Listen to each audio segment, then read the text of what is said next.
Hi guys, welcome to my channel. I'm Mira.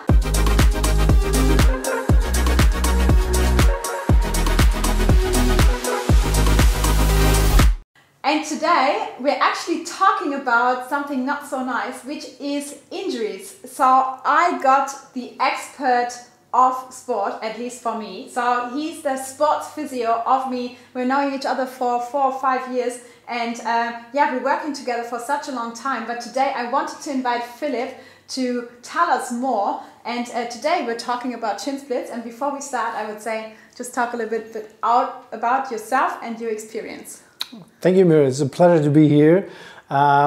Yeah, I'm Philip. I'm a sports physiotherapist, chiropractor and health profession, and I trained the German runners national team for 3 years now. So yeah, let's talk about the injuries, right? Yeah, unfortunately we have to talk about the shin split. So I guess that's the most common jump rope injury, and it's not only, it's also for runners. And when you have trained the national team, I guess it happened a couple of times, right? So you must be an expert, unfortunately, in shin splits and can help us the best. So I would say let's jump right into it and start with question number 1, which is, why do we even get shin splits? How can we get shin splits?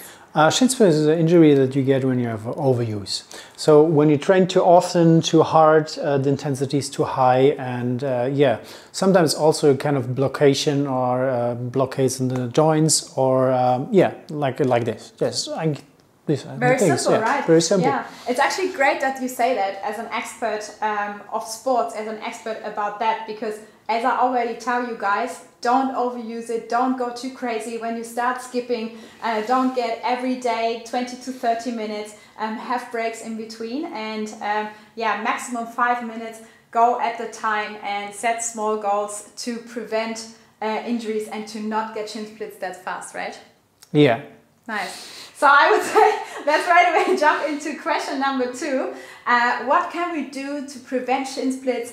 What exercise we can do? And yeah, maybe you can help us even more. Okay. First, the prevention is you have to take a look on a training and the training load, the intensity, and sometimes a break is the best prevention. Yeah, when you don't do it every day for maybe 2 hours or longer, make a break between these sessions and then take your time, okay? And then you have to, or you can do a kind of screening when you have a coach or you have a camera and say, hey coach, let's talk about our technique. Is my technique good, or can you see something? These are very important, and I do it regular with my sportsmen or sportswoman runners. We do kind of motion analysis, and you're gonna do it with a profession as well. That's yeah. Yeah, also a great confirmation again to rather learn from like a coach who can really get into your technique from the start, rather gaining injuries during your exercises, learning from videos. I know, guys, I have a lot of free YouTube tutorials, but at the end it's always good to learn from somebody. I mean, you know that I do coaching, that also Philip is an expert in his coaching, but it's like a good confirmation, as I just said, that you should get a coach who helps you getting into the right technique, and that's the best way to prevent injuries, right? Yeah, it's the first and the best thing, and yeah. Yeah, okay, great. So I would say let's jump into some exercises. Let's go. So we change position.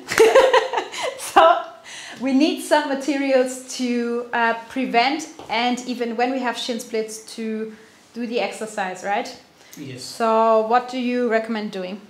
I recommend to start in the standing position and to focus first on the foot. So because the foot is you have also muscles here, so you have to release them in a kind of with a ball like here, or with kind of trigger again like this.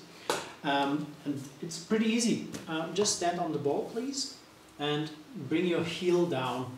Just okay. Now you have feel the pressure. Yeah. Okay, and now you can do kind of rotation with your, or like twisting here a little bit on your back foot, and then you can feel the pressure in the front foot.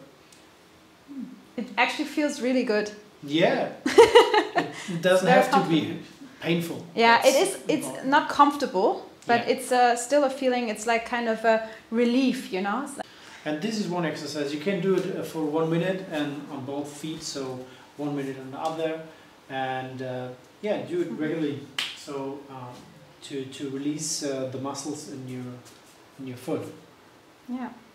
The second exercise is also with this ball, and you can combine it with this trigger digger. For example, you put it here on the ground, and then you take a look which muscle you want to target on this side and which muscle you want to target here, because you don't have to put pressure on the bone. I think it's too painful. So you put a little bit pressure down, and then you feel, okay, here I'm right. Now you take the ball and you go here on the side of the bone, a little bit deeper, and then you can roll slowly, do it slowly, and then just put pressure on it. These are both options. So rolling, a little bit twisting, and just pressure on it. Nice. So this is easy, and you can do it as when you have an injury, but you also can do it as prevention.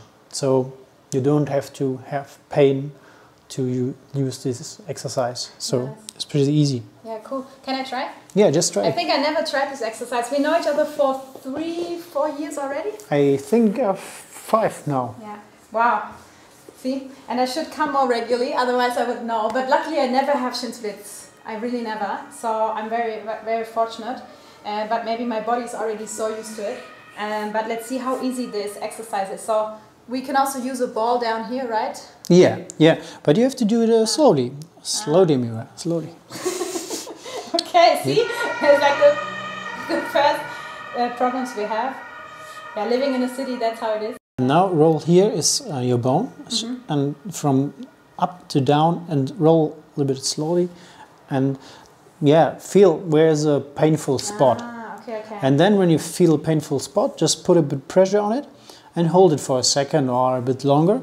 And sometimes you can just wait on the release, because you feel the pain, and then you say, oh, okay, it's a bit lower and lower and lower, and then you can hold it. And this is prevention. Yeah, we're just looking for the spots that hurts. What happens if my shin splits are so bad that they almost hurt when I walk? So they're very painful. When they're very painful, yeah, first you have to take a break. That's very important. You can cool it a bit with ice or in the shower, but I recommend to go to a physiotherapist or a doctor and to take a look on it. That's I think the best part. Okay, so now we already changed sides, and I would say we just practice a little bit more how to do that even better, and I go more slow, promise. Okay, great. So actually these are 2 exercises what we can do to prevent and even to do when we have shin splits, right? But you would also recommend to see a physiotherapist if it's too painful. Go to a physiotherapist. A sports physiotherapist is a little bit more in this field, and a doctor with a kind of background in sports is very important. And yeah, just to check which is the cause of the pain. So how, if people want to contact you and need your help or want some consultation from you, how can they reach you? Because I mean, we will put everything down here in the description and link Philip that he gets everything out of the project today, but maybe you can do a little bit more advertisement for yourself. So you have 2 options. You can just take a look on Sports Physiotherapist Frankfurt, and you will find Expert of Motion. That's me. So just message me, and I will contact you as well. Cool, nice. Okay, so thank you so much for coming down here today to the Wate studio, and I definitely benefit from it. I hope you as well. Comment below that we know if this was a beneficial video for you, and thank you so much for joining in today. And I would say stay positive, never give up, and let's go.